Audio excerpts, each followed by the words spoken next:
Hi, everyone. I'm Lisa Kenney, Executive Director at Gender Spectrum. And I'm Joel Baum, the Senior Director for Professional Development here. So we get all kinds of questions about gender, and certainly that's the big topic that we're all talking about. And so we thought we'd take this opportunity to do a short video sort of talking about what gender is and a little bit about what gender isn't.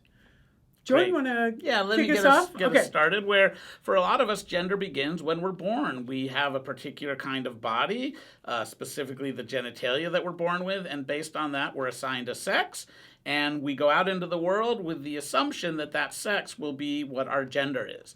So that's the end of the story, right? And that's the end of the story for there a you lot go. of people. Super so short thank video. you for coming. And for a lot of people, we could stop there. In many ways, Yeah. that identity that they have, who they know themselves to be, is consistent with the genitalia that they carry. It's just not that way for everyone. And so what we want to do is tell you about really 3 different dimensions of gender that really lead to our authentic sense of gender. The first is our bodies, which does include our genitalia, but a number of other aspects as well.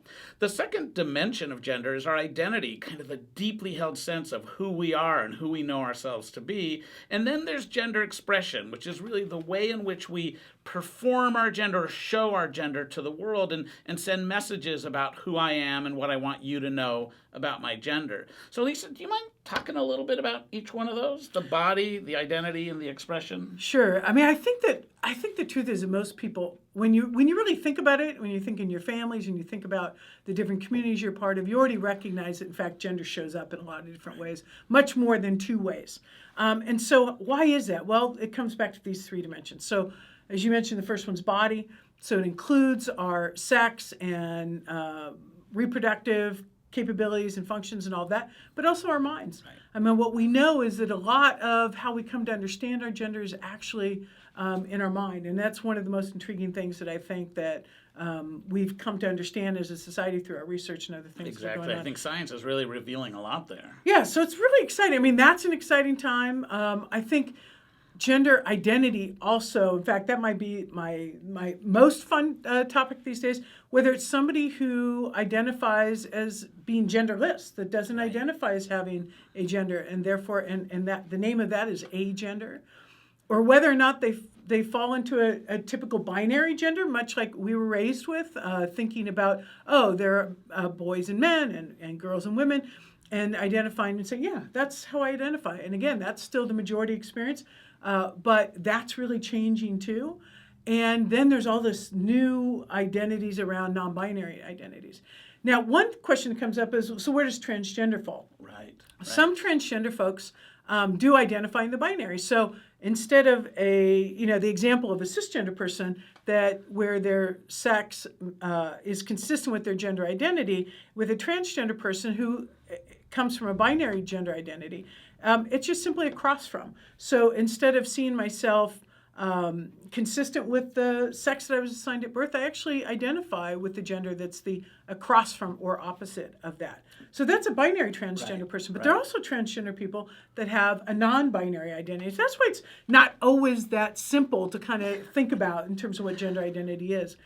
So let's talk about non-binary really quickly. Right, so, because the language is just exploding. Exploding is exactly right. And super exciting and creative. And creative. So in the non-binary identities, really what somebody's just saying is, I just don't participate in the idea of the binary. I don't see myself as all of one or the other. And in fact, when you talk to a lot of people, even many who identify as cisgender will say, I know that I have both aspects of maybe, exactly. Sort of parts of myself. With my female self. Exactly. And so, but non-binary people actually put that in as part of their identity and say, I don't identify as either a man or a woman, but I identify as something more than that, 2 or more. And some of those common terms that many of you might have heard are genderqueer, where somebody just says, I just don't identify in that binary. I cross or am fluid maybe between, or I move between 2 genders or more genders. Right. And those genders are not necessarily either of the binary genders either, which is also part of what's interesting. It might be gender fluid, which means I move between genders. Could be bigender, that again, I really identify with 2 genders. Again, maybe not either of the traditional sort of binary genders, but maybe identify as both being, gender queer and maybe, I don't know, bigender or something like that. I don't know. Anyway, the point is, it could be any two genders. It really doesn't matter if I identify as bigender. But the vocabulary, the language of gender and gender identity is just, as you said, just blossoming, flourishing. I mean, it's really amazing. Right, but can be challenging, right, for individuals in those young people's lives, because I think we are seeing it more and more with younger people, this notion of gender flexibility that they're showing the world, but it can be hard for the people around them, right? So I think one of the things we like to encourage you to think about as you consider the gender of those around you is letting go of the need for you to define their gender and instead creating the space where they can tell you who they are. And that when someone uses a term, even if you're familiar with it, it's never a bad idea to say, I hear you're using the term gender fluid. I understand that to mean this, but how are you using it? And giving them that space to simply tell you who they are. Yeah, and even if you don't know how they're using it, and to just say, hey, I hear that you're using it, I would love to know what that means for you. I think there's lots of ways. So not to assume and not to feel like you have to know what you can't know. I mean, the truth is people are going to maybe use some of the same terms in the same way. So we've talked about bodies as the first dimension. We've talked about identity, which is the second dimension of gender. Yeah, what about expression? So expression is really an amazing thing because, again, independent from the other two, but part of a person's overall gender. And gender expression is sort of our gender in the world. It's how we live our gender. So it's certainly the clothes we wear and our hair and, the various things that we choose to use to express our gender. It's also how others perceive us and how bodies and identities are also gendered. And there's lots of examples of that, right, where we sort of say, we make assumptions about people's bodies and we gender those assumptions. Whether it's been the more recent discussion about the size of people's hands and how that relates to their manhood. Their manhood, essentially, exactly. And also masculinity, right? So literally in the ways with it. So all those things are really interesting, and expression comes into all of that. One of the things that's interesting, too, is how oftentimes people think of identity and expression as being the same thing. And linked. Right. And where that gets really confusing for people is, let's say there's somebody who is that to be identifies as a man, and yet maybe they might come to school or to work or to something like that wearing a dress or a skirt. And so then the assumption, wait a minute, then I guess maybe they're transgender. When in fact, they might be a cisgendered man who likes to wear dresses and skirts. Right? And skirts. Yeah. And that it doesn't mean anything about their gender identity. It just simply means that's how they're trying to express their gender. So that's a really interesting aspect of gender expression. So again, we have the body as one dimension, identity is a second dimension, and gender expression is the third dimension of gender. What we haven't talked about, Joel, is there's no fourth dimension of gender that has to do with who I'm attracted to or romantically or sexually. Do you want to speak about that? Yeah, so frequently we make assumptions about a person's sexual orientation, that is who they'll be attracted to physically or romantically, with their gender. We assume if somebody's transgender, they must be gay. Well, again, gender is about who I am and is based on my internal sense of self. My sexual orientation is based on the individuals that I'm attracted to, and in fact is really based as much on other people as myself and my relationship to them.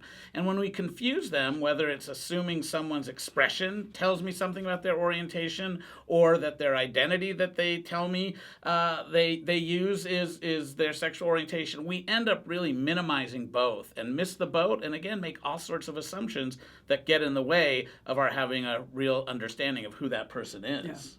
Yeah. So let's take some of the common questions that we get. So given these three dimensions of gender, in terms of bodies and identity and expression, one of the questions we get, especially when it deals with youth, is, aren't they too young to know, right? So you want to talk about that? Sure, yeah. I mean, we hear a lot that how can a young person really know if their gender doesn't fit what everyone thought it did when they were born? And what we know from the American Academy of Pediatrics, as well as a number of other organizations, is that gender identity is something that for most people comes in very early. In fact, the Academy says that by the age of 4, most children have a sense of their gender identity, of being a girl or a boy. And the fact of the matter is, that's what we see in most cases.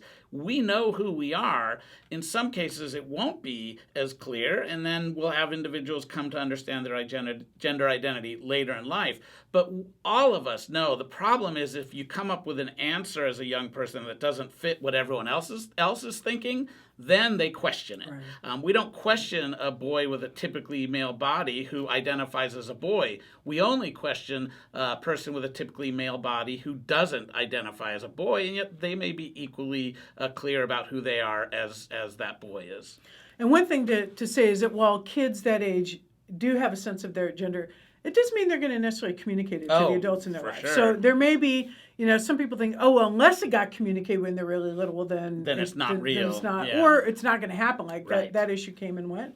But it's not true. We know that in fact, people all throughout their life could come to an understanding, or maybe even, or have the understanding and choose when to communicate that. So the truth is, it can really be any time for anybody. I mean, we all come to this understanding and communicate. Yeah, and if I can just say one other thing about that, in fact, in some cases, the child has learned if I communicate anything but what everyone expected, it's going to create some difficulties. And so often, even those kids may not say anything if they've been told clearly or less clearly that this is off limits. Yeah. And so that's another reason you may not hear about it.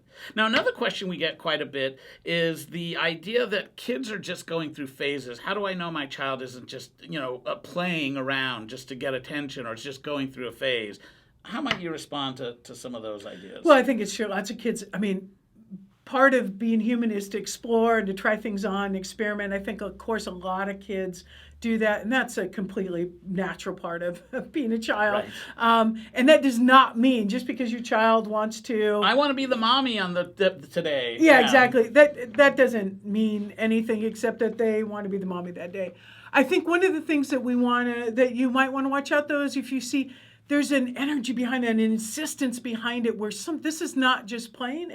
There's something really quite serious they're trying to communicate about themselves, or it has an importance to them that isn't like most kids. Right. That's certainly, I think, one way in which you realize this may not just be the normal sort of, everyday kind of experimentation, but that in fact there's something else going on. There's a real intensity to that assertion of who they are. And then it happens pretty consistently over time, especially if there's the space for it to be communicated. That's another way. So I think, people think about in terms of, consistent, insistent, and persistent. I think as long as we don't attach it to a specific identity, but in fact that's coming out and getting communicated in ways, I think that's really a good way to differentiate. And as you said early, that may be the case, but in some cases, individuals won't be persistent and consistent because it's something they've only come to understand a little bit later in their development. That's right. Yeah. And so, listening to people, and there is definitely a different experience and intensity in communication whenever it is that person tries to communicate. I think the last thing that we'll maybe mention as we wrap up is a question we get a lot of the time, which is, are we really trying to create a genderless world, or are we only proponents of gender-neutral parenting? And I think we just want to say really clearly, we are not proposing a genderless world. In fact, maybe the opposite. What we're really trying to say is everybody has a gender, and their experience of it and their need to express it is uniquely theirs, and that there should be space for everybody at the table for that. Yeah. So that's really it. We shouldn't tell anybody what their gender is. We should really listen to what other people are trying to tell us. And as much as, we might struggle as parents as we try to have ideas of what we want our kids to be, or or teachers and other professionals, and we think, oh, this, how do we handle this or that? The truth is, what we really want to do is let every child be their authentic self, and they tell us who they are. Yeah, create the space for these young people to tell you who they are, to become their full selves, and not make assumptions about it. But if in any way you get the message that we say gender isn't important, then we've wasted the last 15 minutes or so, because gender matters a whole heck of a lot. That's right. So I think those are probably the most important things, and hopefully we communicated those core 3 dimensions of gender, a little bit about what gender is and a little bit what gender is not. So thanks for joining us today, and if you have any questions, feel free to send them in to info@genderspectrum.org, and if you have any suggestions about what else you'd like to hear about, let us know about that, and we'll look to do some additional programming as a follow-up to this. Thank you, everyone. Thanks, everyone. And thanks, Joel. Thank you, Lisa. All right. Hi, Carlos here. To keep the conversation going, make sure you join the Gender Spectrum Lounge at genderspectrum.org/lounge. We hope to see you there.